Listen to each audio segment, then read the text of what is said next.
السلام علیکم میرے پیارے پیارے ویورز، ویڈیو اچھی لگی تو لائک شیئر اینڈ سبسکرائب کر دیجیے گا۔ جو بندہ پانچوں نمازیں پڑھتا ہے اور رمضان کا روزہ رکھتا ہے اور زکوٰۃ دیتا ہے اور ساتوں کبیرہ گناہوں سے بچتا ہے، اس کے لیے جنت کے دروازے کھول دیے جائیں گے اور اس سے کہا جائے گا کہ سلامتی کے ساتھ داخل ہو۔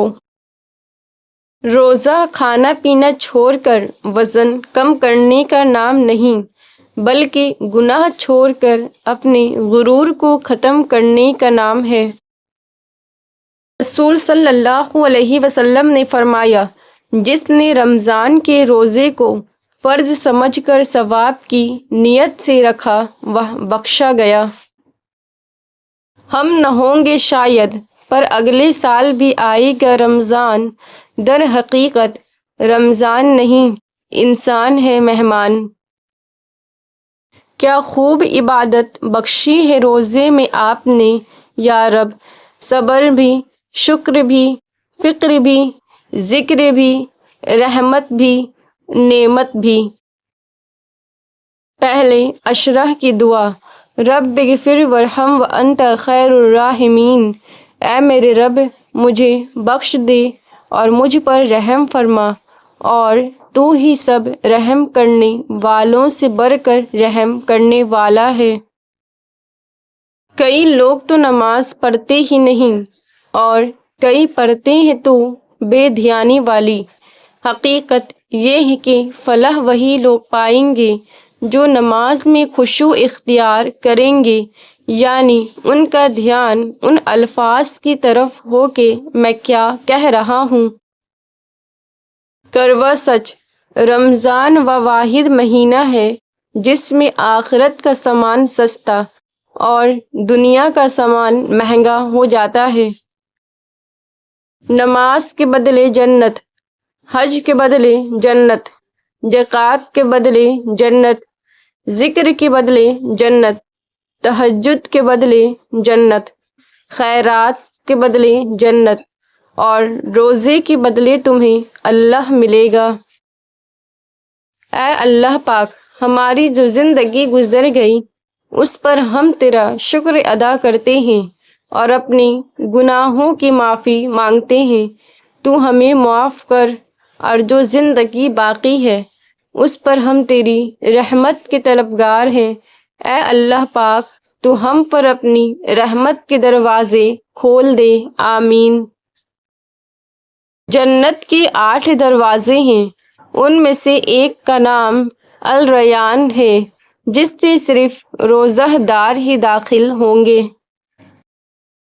رمضان صبر کا مہینہ ہے اور صبر کا بدلہ جنت ہے۔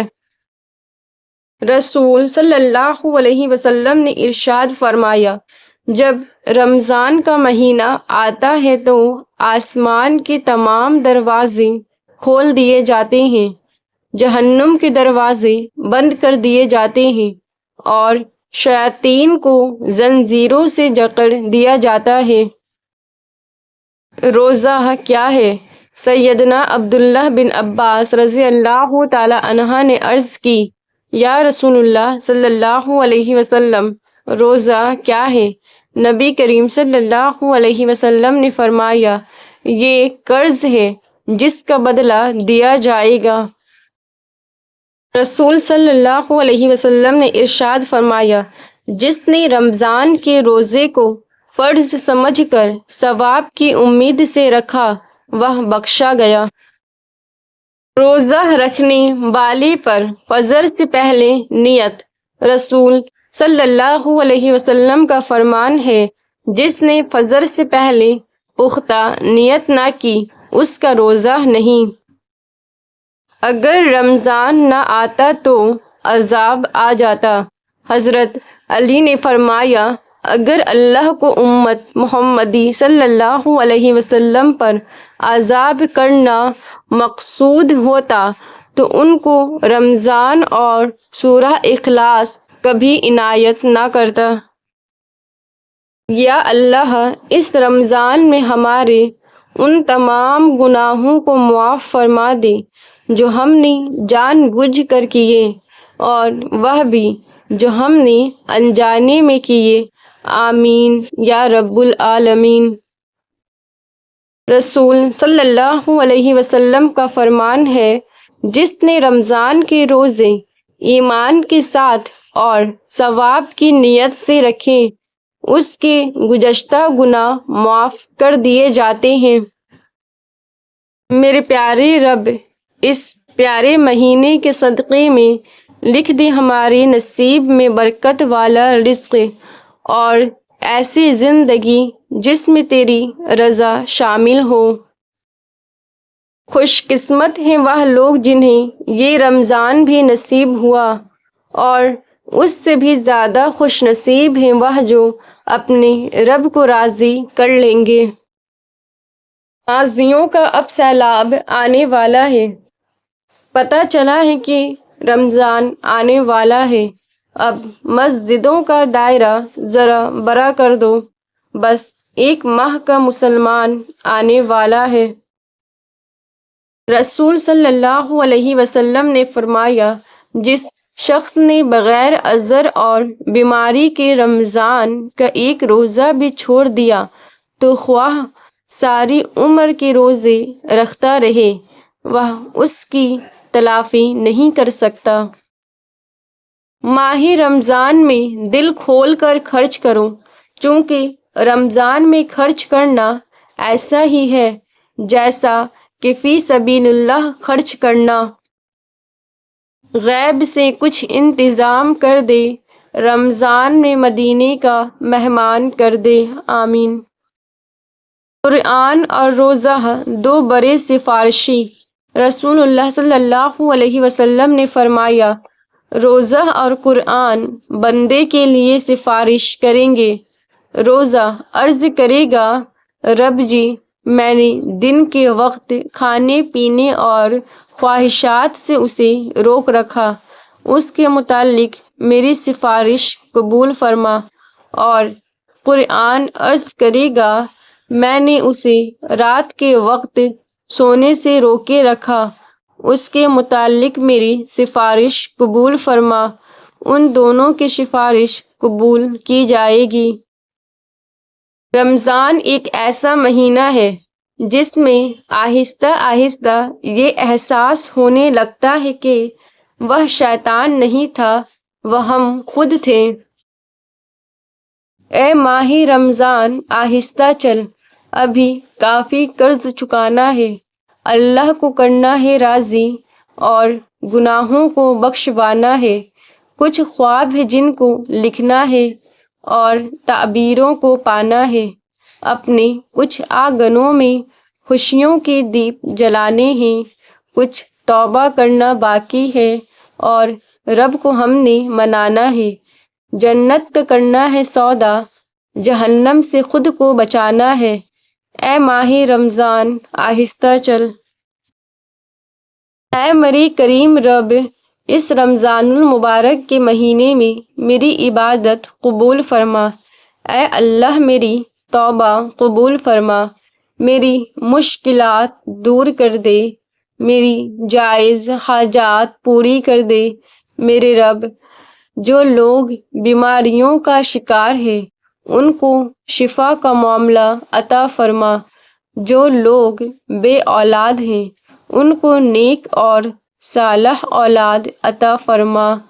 جن بچوں اور بچیوں کی شادی میں رکاوٹ ہے وہ دور فرما، آمین ثم آمین۔ لوگ اس رمضان بہت کچھ مانگیں گے، اے پروردگار، میرے ہر نیک عمل کو میرے والدین کی بخشش کا ذریعہ بنانا، آمین۔ روزہ سخت نہیں ہوتا اور ہو ہی نہیں سکتا، اللہ کی محبت میں ہم اتنا تو صبر کر سکتے ہیں۔ حضرت محمد صلی اللہ علیہ وسلم نے فرمایا، ماہ رمضان میں گھر والوں کے خرچ میں کشادگی کرو، کیونکہ ماہ رمضان میں خرچ کرنا اللہ تعالیٰ کی راہ میں خرچ کرنے کی طرح ہے۔ اس برکت والے مہینے کے صدقے اللہ تعالیٰ آپ سب کی پریشانیاں دور کرے اور آپ سب کی زندگی خوشیوں سے بھر دے، آمین ثم آمین۔ دعا ہے کہ اس رمضان اللہ تعالیٰ آپ کو لاتعداد خوشیاں عطا کرے اور آپ کی جائز خواہشات کو پورا فرمائے۔ اب جڑ جائیں گے ٹوٹے دل، اب سنور جائیں گے سب کی تقدیریں، اب روحیں بھی سکون پائے گی، اب بکھرتے وجود سنبھل جائیں گے، اب روتی آنکھیں صبر پائے گی کہ رمضان آ گیا ہے۔ رسول صلی اللہ علیہ وسلم نے فرمایا، اللہ تعالیٰ نے میری امت کو رمضان شریف کے بارے میں 5 چیزیں خاص طور پر دی ہے جو اور امتوں کو نہیں دی گئی۔ اللہ کا شکر ہے کہ میں مسلمان ہوں۔ ایک بار موسیٰ علیہ السلام نے اللہ سے پوچھا کہ یا اللہ، جتنا میں آپ کے قریب ہوں، آپ سے بات کر سکتا ہوں، اتنا کوئی اور قریب ہے؟ اللہ تعالیٰ نے فرمایا، اے موسیٰ، آخری وقت میں ایک امت محمد صلی اللہ علیہ وسلم کی ہوگی، اور اس امت کو ایک مہینہ ایسا ملے گا کہ جس میں وہ خشک ہونٹوں، پیاسی زبان، سوکھی ہوئی آنکھیں، بھوکے پیٹ جب افطار کرنے بیٹھیں گی تب میں ان کے بہت قریب ہوں گا۔